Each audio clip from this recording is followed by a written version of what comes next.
collective, terrific effort from our guys for the better part of 40 minutes. I thought a little bit it was like our game with them at our place here a couple weeks ago, where we had some lapses towards the end of the first half when they cut into that 19-point lead. But our guys were terrifically engaged that second half coming out of the gates and carried it over.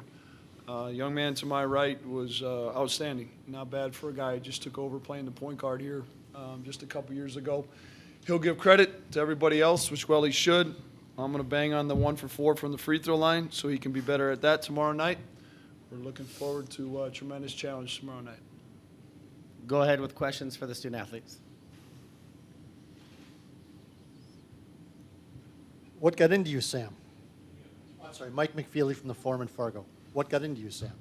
I mean, I think something that me and Coach have talked about is just not making the moment bigger than what it actually is. I think in the first half of our last game, that kind of got to me, and I just settled in that half. And then, you know, I know my teammates and the coaching staff have the utmost confidence in me.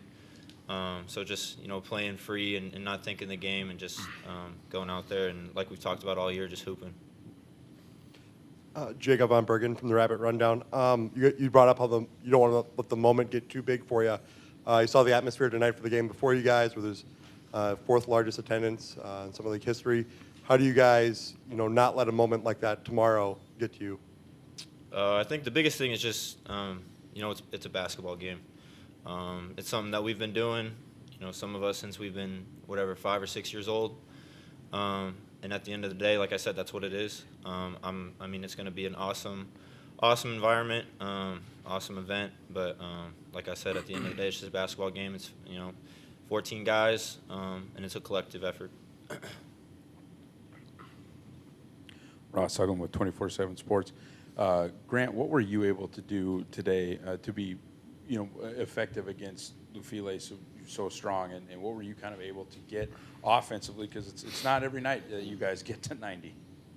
Yeah, I mean, we just started the game off transition. That's what we banged on the day before or like the whole day today.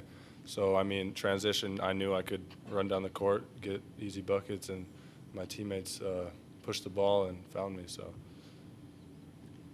This question comes from Tim Hill, the Reaching the Summit podcast via Zoom. This is for Grant. 2 strong back-to-back performances by you.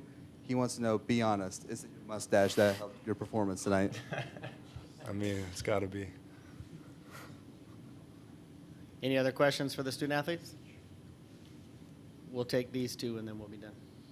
Mike McFeely from the Forum again. Sam, could you just expand a little bit on what Grant was talking about? The start of the game, you guys came out, looked like a little quicker tempo than normal. We're getting to the basket. You and Rocky were, Rocky and Grant were getting to the basket.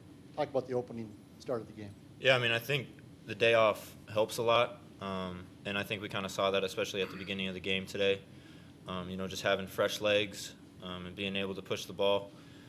Big thing that we've been harping on is pushing the ball with the pass. And, you know, when we have 6'11", 6'10" that can run like that, obviously that helps big targets for us guards to find. So it makes it pretty easy. Sam, last one. Did you know Jarius had that in him? Oh, yeah. And Jarius Cook is, I mean, we don't see that many dunks out of him. But I think after every single shoot-around, he's been here 4 years with me. I mean, the kid just has so much energy, and that's something I've been seeing for 4 years, and I'm glad he finally got one on a big stage like this. Thanks, fellas. You can head back to the locker room. Thank you.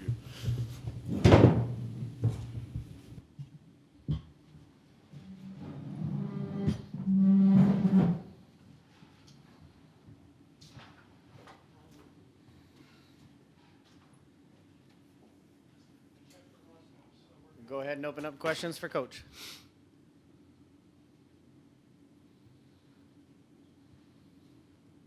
Coach, defense and rebounding were phenomenal tonight. You mostly went single coverage on Max to send double and triple teams on Elijah, limiting rebounds and second chance points. Was that the game plan coming in, or did it naturally work out that way? I mean, obviously, you know, Max always has your attention, but Elijah's just playing so well. I mean, and he had 5 offensive rebounds, and only 16, 17 minutes too. And so, yeah, I mean, it probably tweaked our game plan a little bit, coming with him starting. And just, I mean, you watched that game last night, and he's got 5 before the first 5 minutes. So, yeah, I mean, but, it's Sam and Tyree on the ball. It's Rocky maybe on Elijah, but it's a collective effort, and the guys will be the first to tell you that.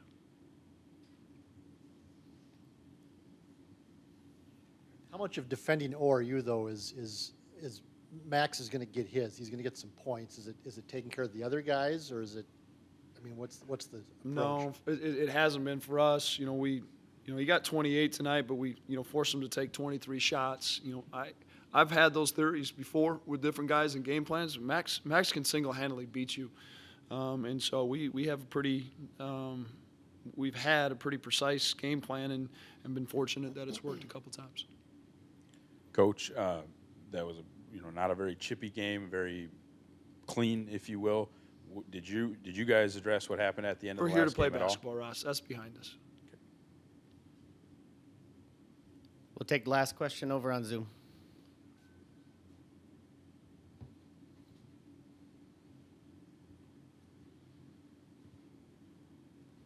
You've had a lot of great floor generals in your time at NDSU. I know it's like asking to pick a favorite child, but is Sam the best leader as a point guard you've ever had? It's like trying to figure out who your favorite child is. I've been extremely blessed with some very good basketball players, but way better young men. Whether it's Lawrence Alexander, Vinny Shahid, Sam Griesel, there's a direct correlation in our successes and who's got the ball in their hands.